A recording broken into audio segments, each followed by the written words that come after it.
वेताल पचीसी की पहली कथा है यह कथा तो आप सभी ने सुनी होगी।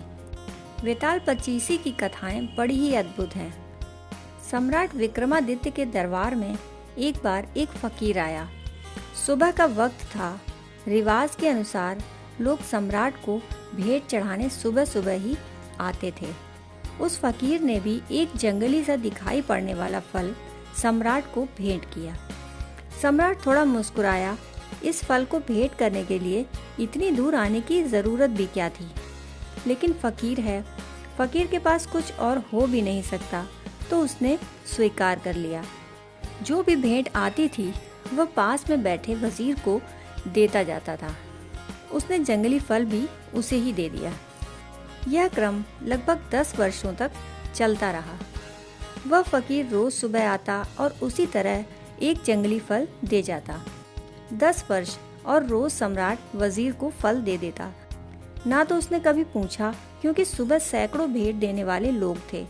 फुर्सत भी न थी, समय भी न था, और इस फकीर से पूछने जैसा कुछ भी नहीं लगा। एक दिन सम्राट का पाला हुआ बंदर वहीं बैठा हुआ था। सम्राट ने वजीर को फल ना देकर बंदर को दे दिया।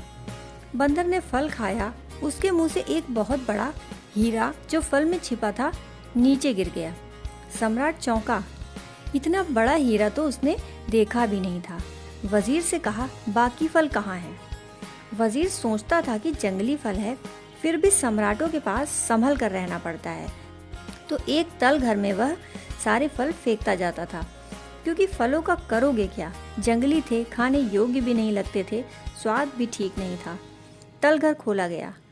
वह भयंकर बदबू से भरा था, क्योंकि सारे फल सड़ गए थे। लेकिन उन सड़े हुए फलों के बीच हीरे चमक रहे थे। ऐसे हीरे कभी सम्राट ने नहीं देखे थे। फकीर से कहा, यह क्या राज है? तुम क्या चाहते हो? किस लिए 10 साल से यह भेंट ला रहे हो? और मैं कैसा अज्ञानी कि मैंने कभी देखा भी नहीं। मैंने समझा जंगली फल है। उस फकीर ने कहा, होश न हो तो जिंदगी ऐसे ही चूक जाती है और दूसरी समानांतर अर्थ की धारा शुरू होती है। उस फकीर ने आगे कहा, रोज ही जिंदगी कुछ लाती है, लेकिन जंगली फल समझकर हम फेंकते चले जाते हैं। हर फल के भीतर हीरा छिपा है, जैसा हमने कभी देखा ही नहीं। खैर, जो हुआ सो हुआ। अब पीछे की तरफ मत जाओ, अन्यथा फिर चूक जाओगे, और आगे की तरफ भी मत दौड़ो, क्योंकि मैं सपने देखता हूँ, सपने दौड़ रहे हैं। तुम दुनिया के सबसे बड़े सम्राट हो गए हो। आगे भी मत जाओ, पीछे भी मत जाओ। मैं तुमसे कुछ और कहना चाहता हूँ, वह सुन लो।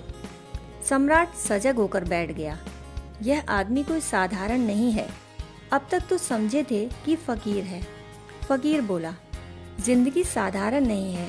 जिंदगी ने हमें जो दिया है वह बिल्कुल असाधारण है, लेकिन हमें होश नहीं। हमें यह सुनकर हंसी आती है कि 10 साल तक यह आदमी क्यों बेहोश रहा। हम तो कई जन्मों से हैं। राजा वीर विक्रमादित्य हम भी हैं। हजारों साल से हम ऐसे ही बैठे हैं और जिंदगी रोज फल दिए जा रही है।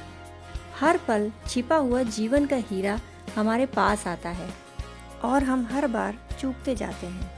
दोस्तों, कहानी सुनने के लिए आपका बहुत बहुत आभार।